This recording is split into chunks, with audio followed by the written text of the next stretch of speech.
What is the most amount of revenue your channels have brought in 1 month? That would be somewhere around $320,000. I probably only spend around 4 to 8 hours a week managing all my channels. Wow, you're living the life. Yeah. Today we're talking to Jake Tran, a millionaire that makes faceless videos for a living. The second step to what actually makes a good video is he's revealing things that he's never publicly shared before. yeah, everything changed when I got into all that controversy. So yeah, don't have any friends. And I know you'll get a ton of value from his advice. I bought into the lie that consistency is all you need to do. That cannot be further from the truth.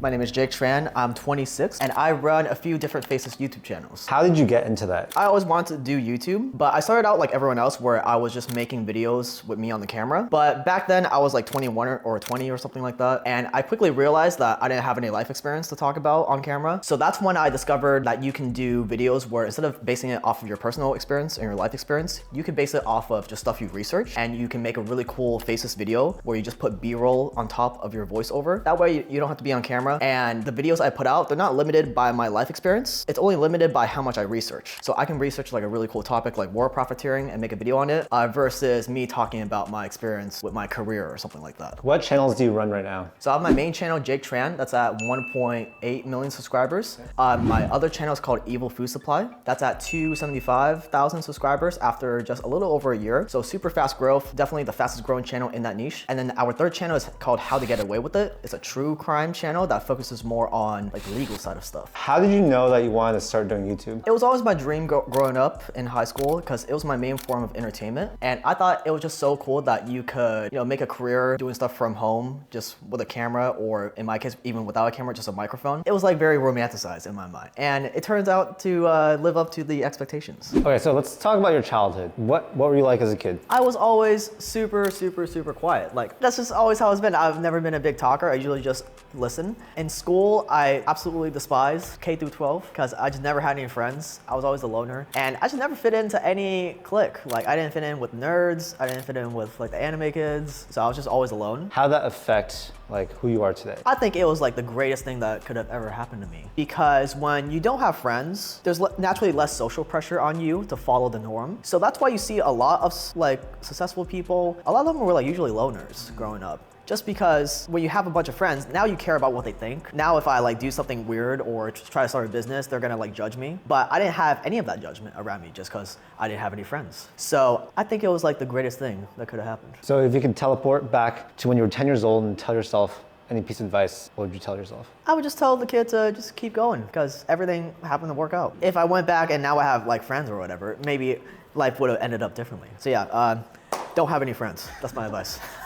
What is the most amount of revenue your channels have brought in 1 month? That would be somewhere around $320,000. Can we break down how you make money with your faceless channels? Yeah, so the biggest revenue stream is gonna be sponsors, where companies will pay multiple thousands of dollars just to have a 60 to 90 second ad within your video. My goal is to have every video sponsored, because a video that isn't sponsored is just a waste of digital real estate in my opinion. And with sponsors, you can make a lot more money than YouTube ads. YouTube ads is probably my second biggest revenue stream. The third is gonna be our YouTube membership. For my channel, I set it up as you pay $5 a month and you get a private documentary every month that's too controversial to be posted publicly. That revenue stream is great because I get to make videos that I always want to make, but probably won't get monetized. And on top of that, it acts as a really good way to make recurring revenue. Can you break down the percentages for each of those revenue streams? I want to say sponsors is probably 40-50%, YouTube ads probably 30-40%, and then the rest, the YouTube membership. How long did it take you to start making money with YouTube? Back when I was doing the face videos, just me on camera, I was making nothing for pretty much a year. I remember very specifically because YouTube ads, they only pay you out once you reach $200. So it would take me 3 months or something to make $200. So for an entire year, I was making $0. And looking back, the biggest mistake I made was I bought into the lie that consistency is all you need to do.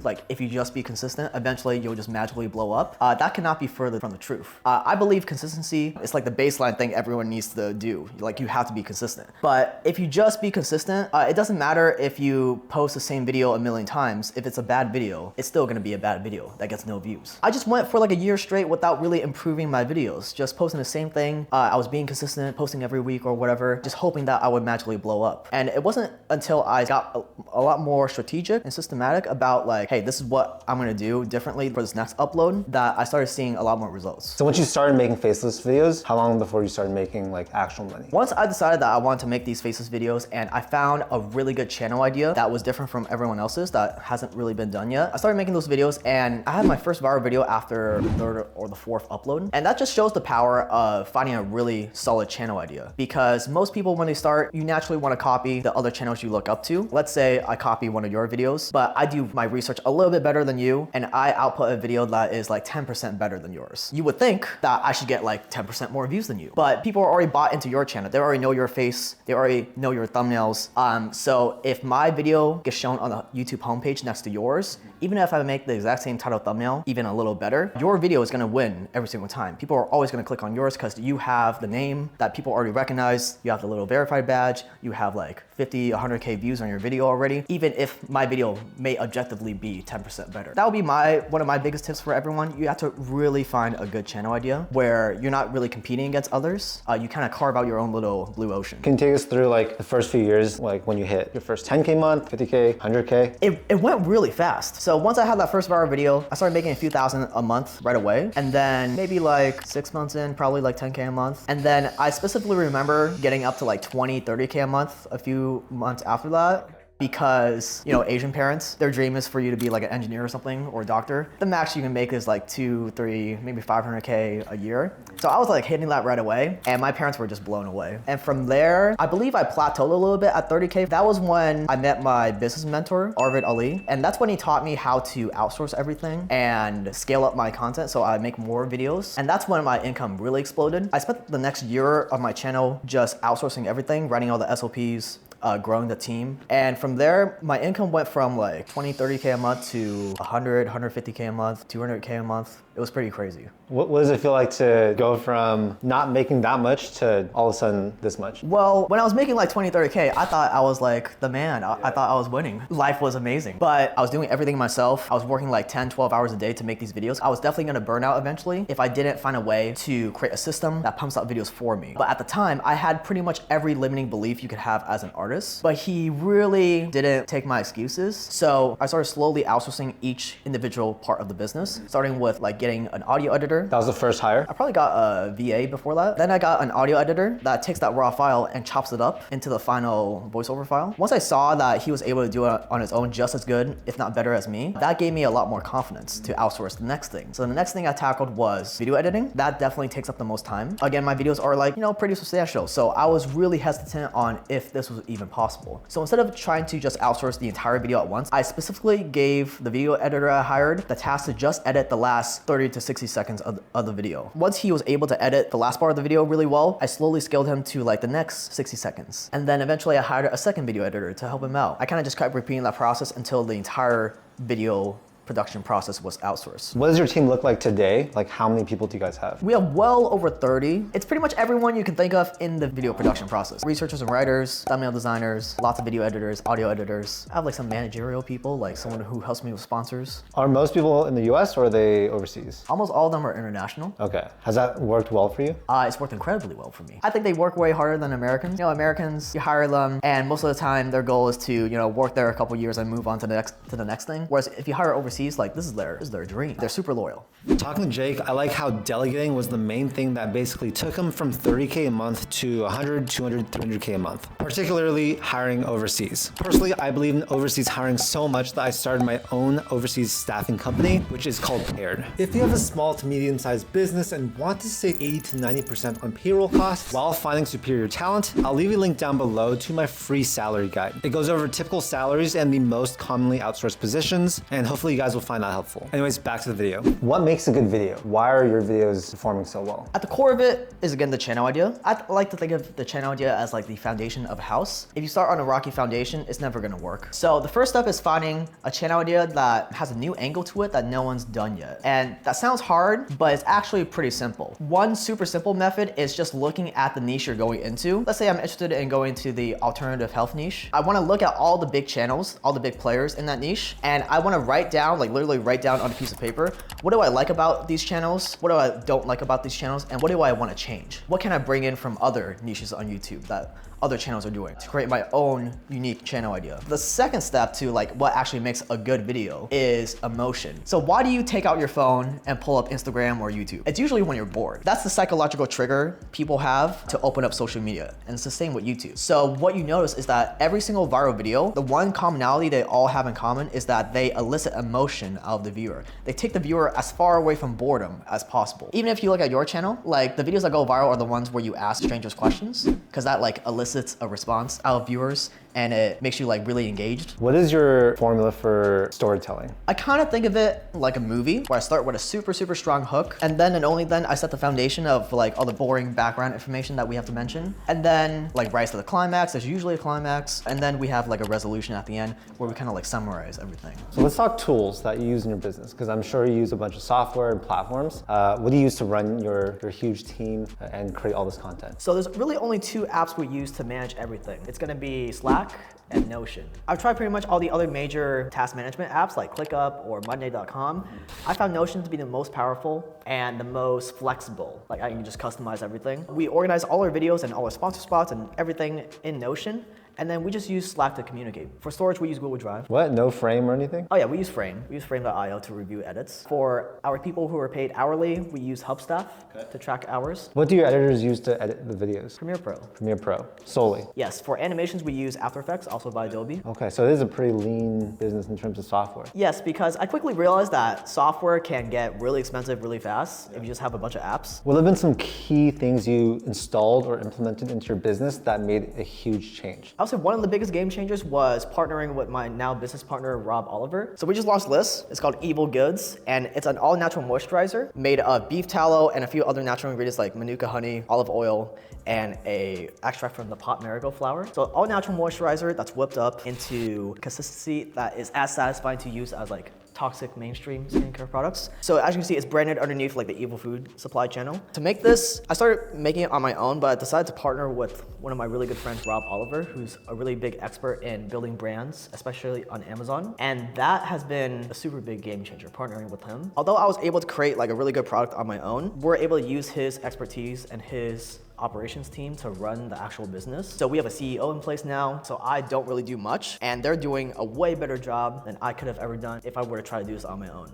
You are not afraid to partner up with people, share equity, stuff like that. So why? Going back to when I was doing everything on my own, I was like very stingy. But once I got over that hurdle, I saw just how much more I could accomplish if I just hired an outsource along with partnering. I'd rather have like a smaller piece of a bigger pie than me trying to spread myself so thin. And like these days, I literally just can't do more stuff. Like all my hours are taken up by like the various projects. So if I were to try to like manage all the channels and run this as a CEO, it would be not a good outcome. Would you be willing to share some numbers about your new product? It's only been, I want to say like 2-3 weeks of launching. We've sold over 1,000 units already. So it's growing super fast and people are loving it, and I'm very proud of it. So that's a really smart way to like monetize a Faceless channel, right? Like you're building a product behind that channel. Yeah, and there are so many ways to monetize, and it really just depends on what fits your channel the best. So for example, with the main channel, Jake Tran, I don't have any physical products just because I haven't really found anything that really matches the brand of that channel. Okay. But for the Evil Food Supply channel,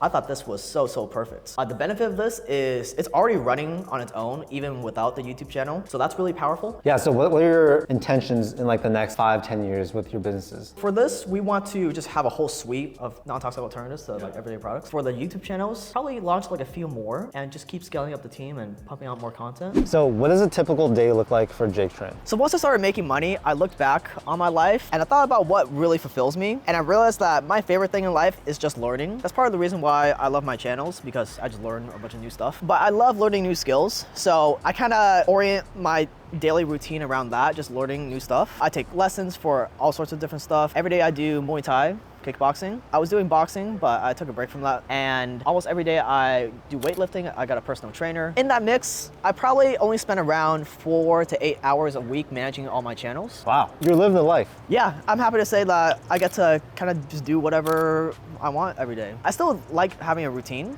but every month I'll always travel. I travel at least once a month, and that's when I get like more variety and I don't have a routine. But when I'm at home, I usually have like a pretty strict routine of like educating myself and stuff like that. What is some unconventional advice that you truly believe? Well, one of my favorite quotes is from John D. Rockefeller. John D. Rockefeller was not the perfect man, but you gotta respect what he accomplished in business. One thing he always said was, competition is a sin. So everything I talked about earlier about like finding a different angle to a channel in the niche you wanna go to, all of that is centered around you not having to compete, because competition is always a race to zero. One of my favorite quotes from Peter Thiel, the billionaire co-founder of PayPal, and he said that all happy companies are different. They all solve a different problem to create a monopoly in their niche. All failing companies are the same. They fail to escape competition. I applied that same principle to YouTube. The way I think about it is all happy channels are different. Every channel finds a different angle to dominate and monopolize their niche. But all failed channels are the same. They fail to escape competition. They always try to copy the next guy, and they're always playing catch up. What is the best part about being a business owner? Back when I was doing everything myself, I was only able to pump out 1 video a week, but now with my team, I'm able to pump out like 12, sometimes 15 videos a month. So literally accomplish 4 times more in my lifetime versus me doing everything on my own. And on top of that, while we're pumping out more videos, I'm doing other stuff. I get to pretty much travel and do whatever I want. I think entrepreneurship and being a business owner is the real way for you to live a longer life. Even if you live the same amount of years as someone else, you get to experience and accomplish way more. Could you also tell us about the lowest point you've had in your business career so far? Yeah, everything changed when I got into all that controversy with my sponsor spots. So like I mentioned before, every single video of mine is sponsored. So naturally, eventually, some bad sponsors creeped into the mix that I wasn't super aware of. That led to a bunch of like hate videos made of me. And that was the first time, like I never had a problem with hate comments, but that was the first time like people were making videos about me, calling me a bad person and stuff. What did you learn from that whole experience? I learned that I definitely could have handled it better.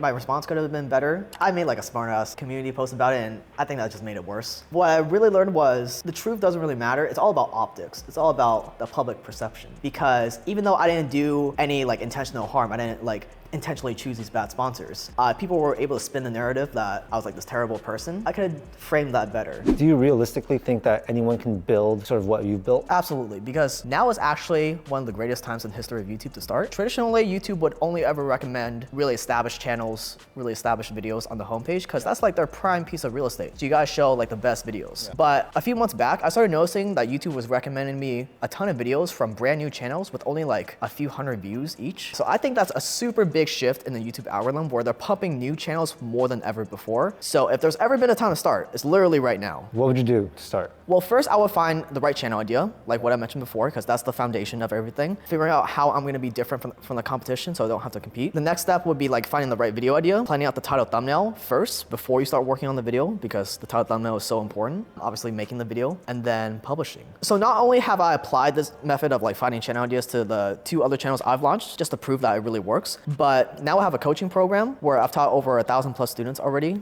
like the same methodology I use to launch new channels. And like the first videos people are publishing, they're like miles better than the first videos me or you have ever published. Like they're shockingly good. And like one channel, his second video has 72K views. One student's channel I'm really proud of is called Salt and Pepper Economics. He went to a super crowded niche of like economics and like finance videos or history videos. He applied this framework I taught him on how to find channel ideas, and he created this channel called Salt and Pepper Economics where the videos are super unique and like shockingly good. And there's countless other examples where brand new students that have never published a YouTube video before, they're making like super big strides. Part of the reason is, you know, what I teach them. Another part of that reason is that recent change to the YouTube algorithm. So I think a lot of people that are watching this video, they want to do something similar to you. They want to build a business, whether it be media, whatever. What resources do you have for them that they can check out? So yeah, now I have a coaching program that teaches people specifically how to make Faceless channels just like me, where I walk through that, you know, same framework on how to find channel ideas and everything else that goes into making a channel or making videos. And I do have a quiz. You know, people can fill it out out. They'll be able to figure out if this is something that they actually want to do, like how much money they can make, stuff like that. All right, that's been amazing. Thank you so much. Totally. Thanks, man. I know many of you watching this video would probably want to build your own similar channel just like Jake did. And like we said, right now the algorithm really pushes these brand new channels and new videos. So it really is the perfect time to start. Since recording this video, Jake actually kickstarted his new 5-day program. It's called the Faceless Income Fast Start. And basically in 5 days, he'll help you find your next viral channel idea, set everything up, get his personal framework for your video ideas, monetize, automate, and even scale your own channel. This is all without having to actually be in the videos yourself or even do most of the work. If you'd like to try it out, I'll put a link down below in the description. It'll take you to a page with a short video where Jake explains how it all works. Anyways, thank you so much for watching this video. I really hope you enjoyed it. Hope you learned something. I absolutely love interviewing all types of entrepreneurs because we can learn so much from their stories. Make sure to give this video a like and also subscribe if you want to see more videos just like this. I do a ton of content about personal finance, entrepreneurship, and investing. Everything to help you live a financially successful life. Thank you so much for your time, and I'll see you in the next video. Peace.